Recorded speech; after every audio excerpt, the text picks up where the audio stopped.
Hello everyone, I am Mrs. Ashwini Oak, a physics teacher from Fergusson College, Pune. In the last lecture of wave optics, we have seen the positions of bright and dark fringes, their fringe width, and the intensity distribution in the interference pattern. Let us see the topics related to interference of light in this lecture also. We will see the topics with the help of PowerPoint presentation. Let us see the conditions for obtaining well-defined and steady interference pattern. The first condition is the two sources of light should be coherent. Coherent sources of light emit are in phase or they have constant phase difference between them at all times. We know that the positions of fringes depend upon the phases of the waves. If the phases of the wave vary with time or the phase difference between the waves vary with time, the positions of fringes also change with time, and therefore the interference pattern obtained on the screen will not be steady. So to get steady interference pattern, the two sources of light should be coherent. The two sources of light must be monochromatic. Monochromatic light has a single wavelength. The positions of fringes and the fringe width is directly proportional to the wavelength of light used. If the wavelength of light is not a single wavelength, or if the light used is polychromatic, then each wave will give its own interference pattern, and therefore positions of fringes for different wavelengths overlap with each other, and therefore the interference pattern will be colored and the fringes will be overlapping, and therefore to avoid this, two sources of light must be monochromatic.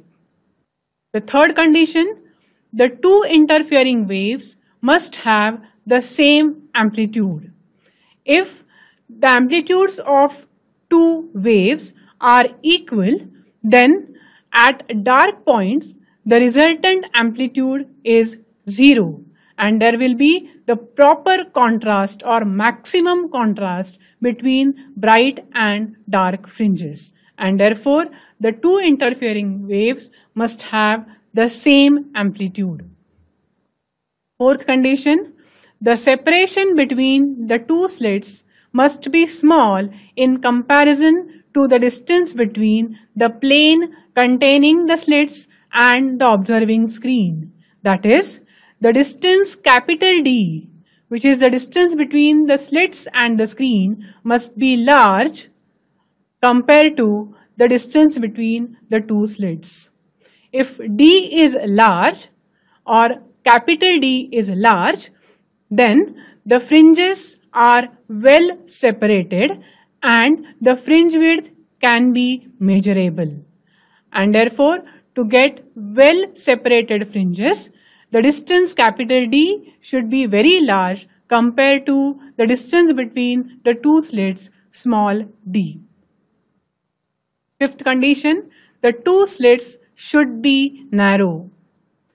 If the slits are broad, each broad slit is considered to be made up of number of narrow slits. So each narrow slit emit waves which interfere with each other.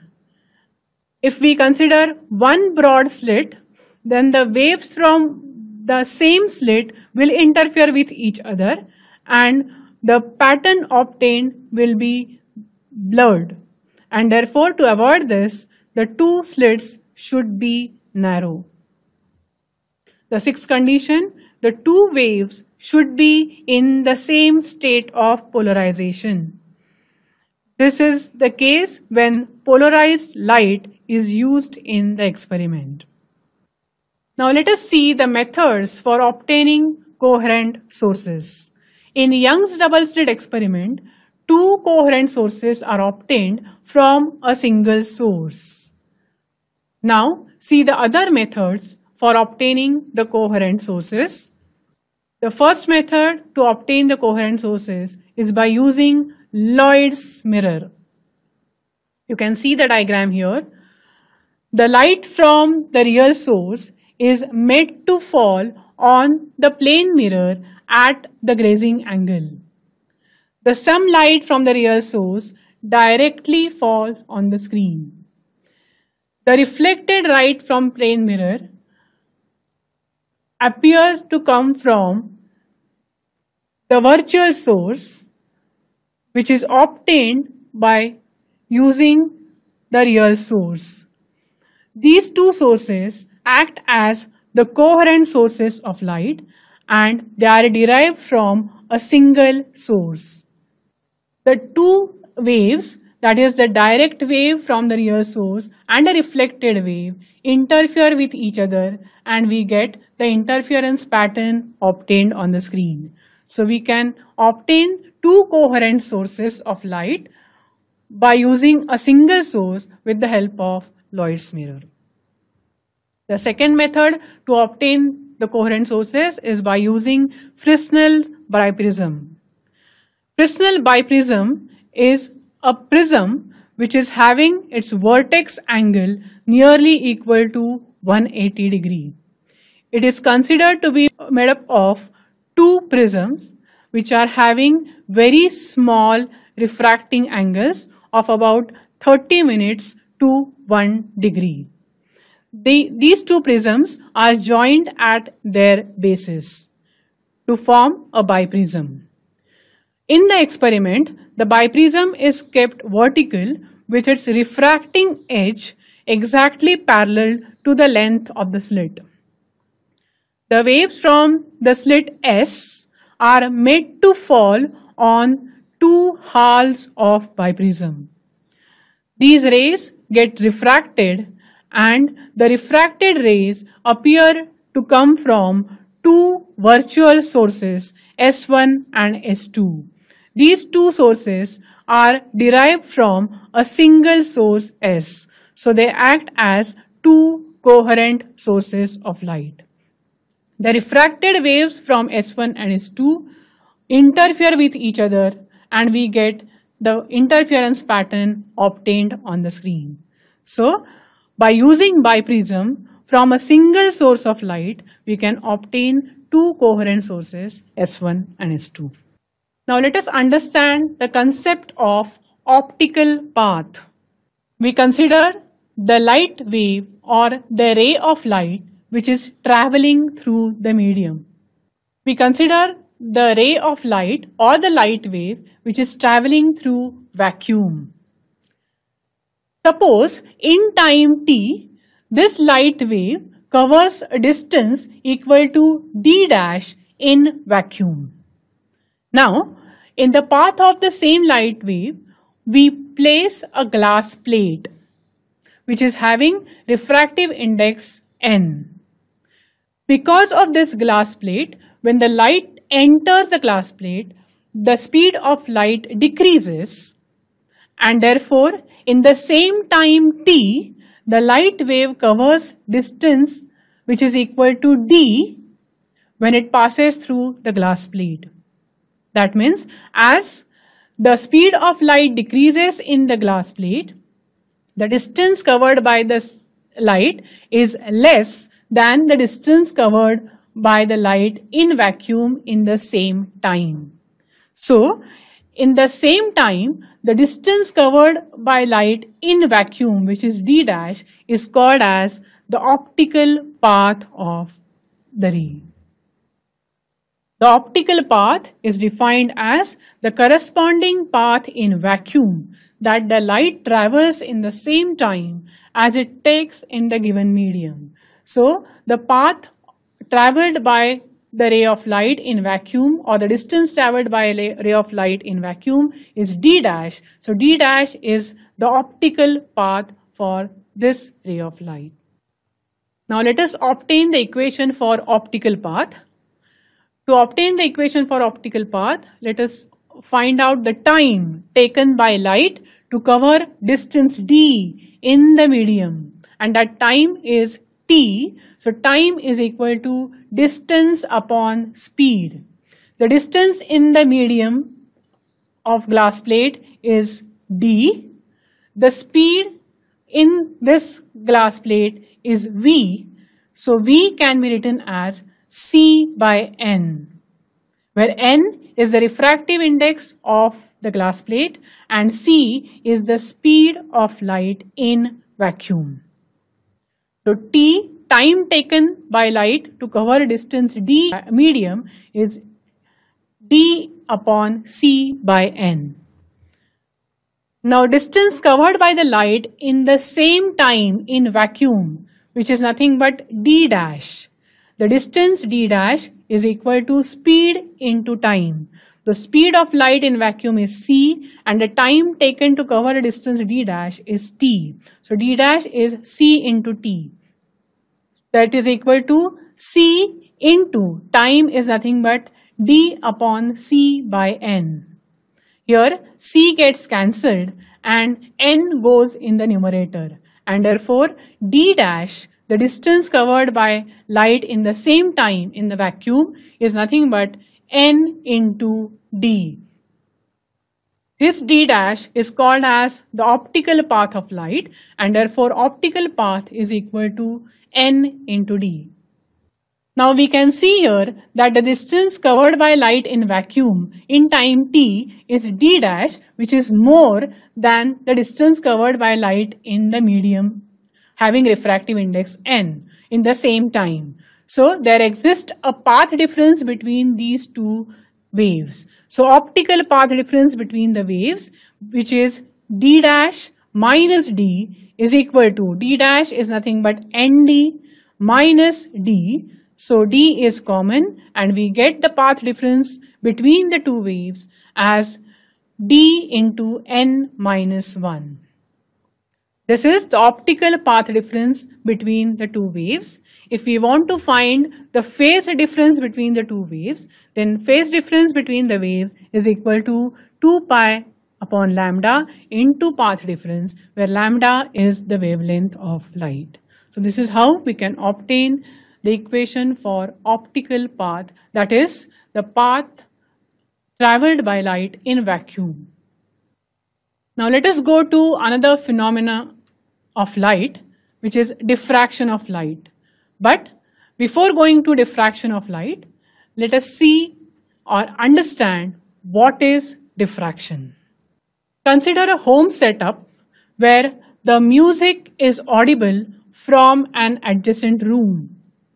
How can the person hear the music when he cannot see the sound player? This is because sound waves bend around the corners of obstacle to reach the ears of person. This bending of waves around the corners of obstacle is called as diffraction. So the phenomenon of bending of waves around an obstacle in their path is known as diffraction. And all types of waves exhibit this phenomenon. Now let us observe diffraction in case of water waves. In the path of water waves, the slit is kept. When the size of the slit is large, the diffraction of water waves is quite negligible. But when the size of the slit is very small, the diffraction of water waves is noticeable or it is clearly seen. So the diffraction is noticeable only when the size of the obstacle or the slit is of the order of the wavelengths of incident waves. In the first case, the size of the slit was very large and therefore the diffraction in case of water waves is negligible. But when the size of the slit is small, which is of the order of wavelength of incident waves, then the diffraction can be clearly observed. This condition is also applicable to light waves. The wavelength of visible light is in the range of 400 to 700 nanometer. Since the wavelength of visible light is much smaller than the dimensions of most of the obstacles on which the light falls, we do not usually observe any diffraction in case of light. But let us understand how the diffraction of light takes place. Now here we have the source of light, and in the path of light waves we have kept the opaque obstacle. Behind the opaque obstacle there is a screen placed. The light from the source travels in straight line and forms a shadow of the obstacle on the screen. If we look at the shadow very closely, then no separate boundary exists between the shadowed region and illuminated region. The region just above the shadowed region consists of alternate bright and dark fringes because of diffraction of light, and this pattern is called as diffraction pattern. Similarly, when the slit is kept in the path of light waves, if the size of the slit is large, then the diffraction of light waves is quite negligible. But if the size of the slit is very small, or it is of the order of wavelength of incident light waves, then the diffraction is noticeable. So, if we observe the diffraction of light in case of a slit or an opaque obstacle, we see that the light from the source bend around the corners of obstacle or the slit, and it tries to enter into the shadow region. We can see here that the slit is placed in the path of light waves. Light from source S bend around the corners of the slit and they try to enter into the shadow region. This is the illuminated region. The region here is the shadowed region. So the light tries to enter into the shadow region. This is nothing but the diffraction of light. Again, if we take the opaque obstacle in the path of light waves, light from source S bend around the corners of opaque obstacle and they try to enter into the shadow region. So this is the diffraction of light. The phenomenon of bending of light waves around the corners of obstacle in its path and entering into the shadow regions is called the diffraction of light. In day-to-day life, we observe the diffraction that light bends around the corners of doors. This is because of diffraction of light. The sunlight coming out from the clusters of cloud is because of diffraction of light, or rainbow pattern which is obtained on the disk is due to the diffraction of light. Now let us understand diffraction of light at a single slit. We have single slit Ln. The source of light and the screen are kept at large distance from the slit.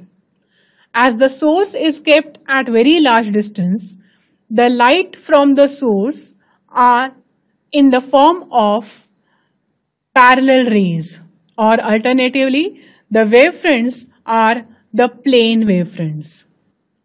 These plane wavefronts or the parallel rays are made to fall on a single slit.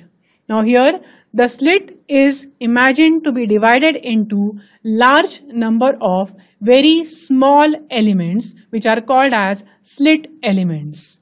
So when the light from the source falls on this single slit, every slit element behaves as secondary source of light and they emit secondary wavelets in all directions in the medium.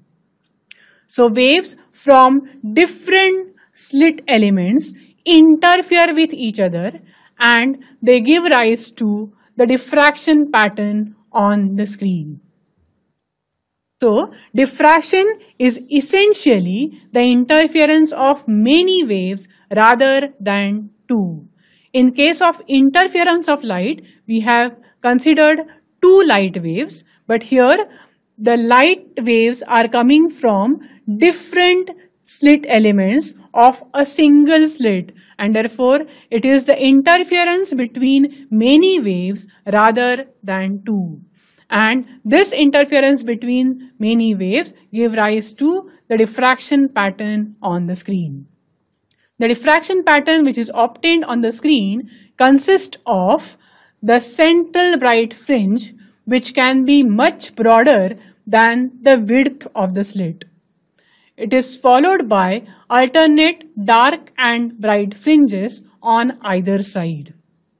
But if we observe the bright fringes on the either side of central bright fringe, the intensity of bright fringes go on decreasing as we go away from the central bright fringe.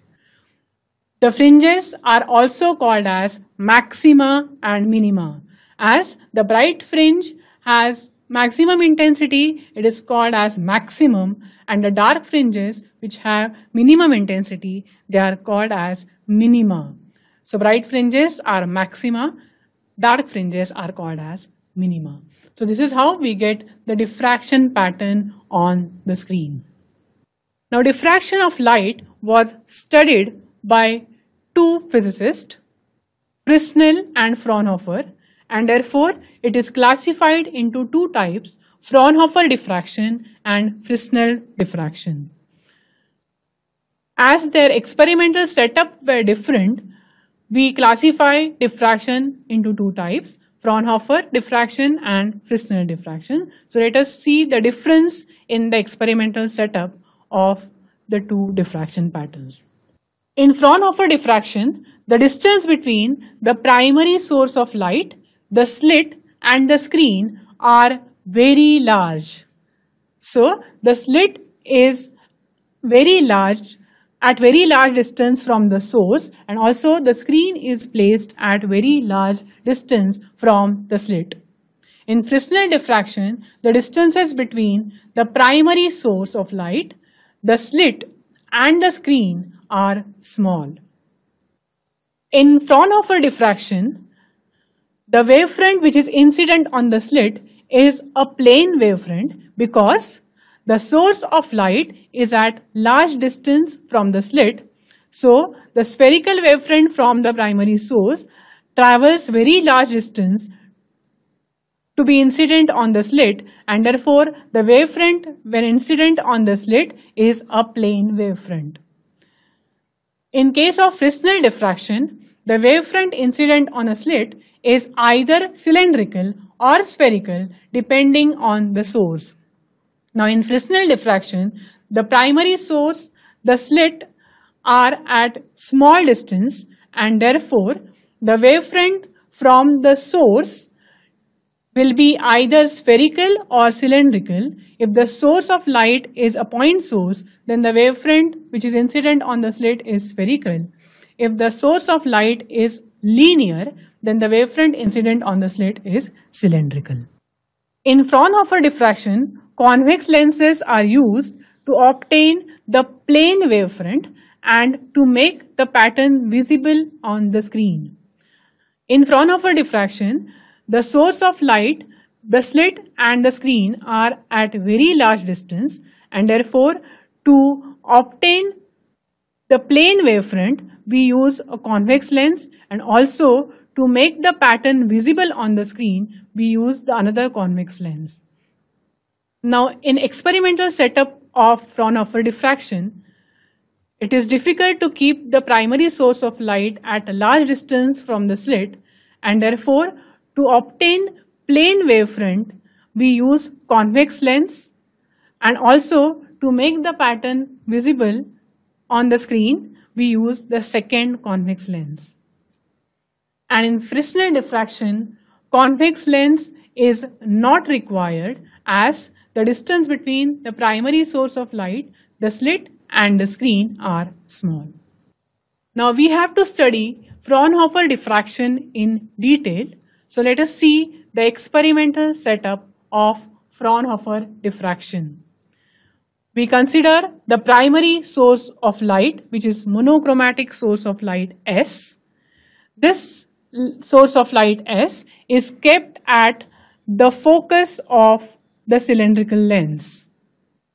So the rays from the point source of light are diverging. They are made to incident on the lens, and the emerging rays are parallel to each other. These parallel rays are made to incident on a single slit AB. As the rays are parallel to each other, alternatively, the wavefront which is originated from the lens is a plane wavefront. So y dash is the plane wavefront which is made to incident on a single slit AB. O is the center of the slit, and this slit AB is imagined to be divided into number of small elements which are called as different slit elements.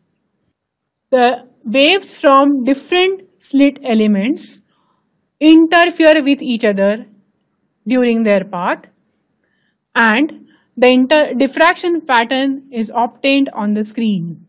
To make the pattern visible on the screen, we use the second convex lens or second cylindrical lens. So the rays or waves from the slit AB are made to incident on the cylindrical lens, and then they converge at different points on the screen, and we get the diffraction pattern obtained on the screen. In this lecture, we have seen the conditions for obtaining well-defined and steady interference pattern, methods for obtaining coherent sources, the optical path, and we had started diffraction of light. We will see the details of diffraction of light in our next lecture. Thank you.